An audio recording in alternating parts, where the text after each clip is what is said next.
गुरुजी उस हस्ती का तो कहना क्या।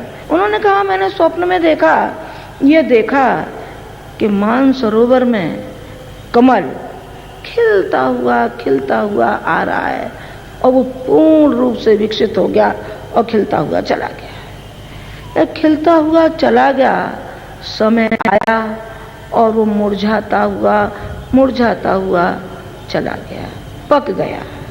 पकने पर जो उसके अंदर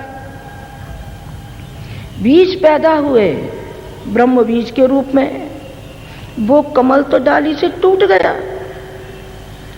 लेकिन उसमें से जो बीज निकले वो अनेक मानसरोवरों में वो कमल विकसित होते हुए चले गए, लाखों की और करोड़ों की तादाद में विकसित होता हुआ चला गया वो बीज। उन्होंने ये कहा, उन्होंने कहा ये समझ में नहीं आया गुरुजी क्या कहने हैं। उन्होंने कहा नहीं समझ में आता, तो मैं सुनाता हूं, ये यथार्थ है, ये हमारे जीवन का सत्य है कि किस तरीके से व्यक्ति को गांधी जी की आवाज को सुना, लाल बहादुर शास्त्री की आवाज को सुना। क्यों?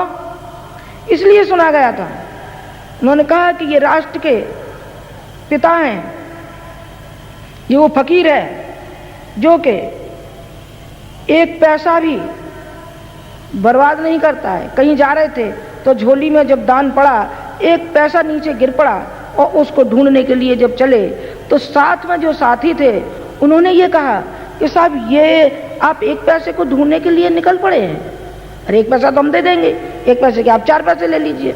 उन्होंने कहा सवाल 4 पैसे का नहीं है, सवाल उस श्रद्धा का, उस निष्ठा का है जिन व्यक्तियों ने हमारे ऊपर एक श्रद्धा युक्त हमको दिया है प्रामाणिक समझ करके। हम अपनी प्रामाणिकता को खो दें तो बराबर वो भीड़ में, और उस एक पैसे के लिए घंटों उन्होंने खोजा और उस खोज करके वो निकाले थे। वो राष्ट्रपिता थे ना। गुरुजी कौन है बेटे?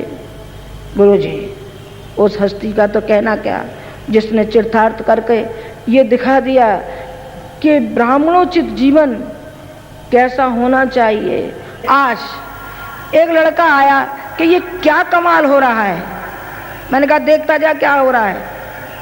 ये सारी की सारी वो शक्ति सारे पे छाई हुई है, जो किसी के मुंह पे मलिनता भी नहीं है, उदासी भी नहीं है, हर चेहरा गुलाब की तरीके से खिल रहा है, चाहे उसको रात भर श्रम ही क्यों नहीं करना पड़ रहा है, दिनों रात उसे एक करने पड़े, फिर भी अंदर ऐसी स्फूर्ति और गुलाब की तरीके से खिलता हुआ उनका चेहरा। जरा जरा से काम आते हैं और घर में ऐसे हो जाते, जाने क्या हो गया, जाने क्या हो गया। यहाँ क्यों नहीं आपको लग रहा है, अपने घर कैसे लगता है? इसलिए लगता है कि वो व्यक्तिगत जीवन है आपका, और ये परोपकार में है, वो स्वार्थी है, ये परमार्थी है। जब परमार्थ समाया होता है मत थकान क्यों होगी? माँ जो दिव्य शक्ति हमारे साथ है, दिव्य चेतना हमारे साथ है, तो हमें क्यों करता थकान आएगी? हमें बिल्कुल थकान नहीं आनी चाहिए। आगे आने वाले समय में मैं आपसे आशा रखती हूँ, आप विश्वास रखती हूँ कि हमारे बालक जो भी हमारे यहाँ उपस्थित यहाँ परिजन हैं वो ब्राह्मणोचित जीवन जिएंगे, और सारे संसार में जिस तरीके से विवेकानंद रामकृष्ण परमहंस ने विवेकानंद को बनाया था, आप कितने विवेकानंद बैठे हैं, कितनी सिस्टर निवेदिता बैठी हुई हैं।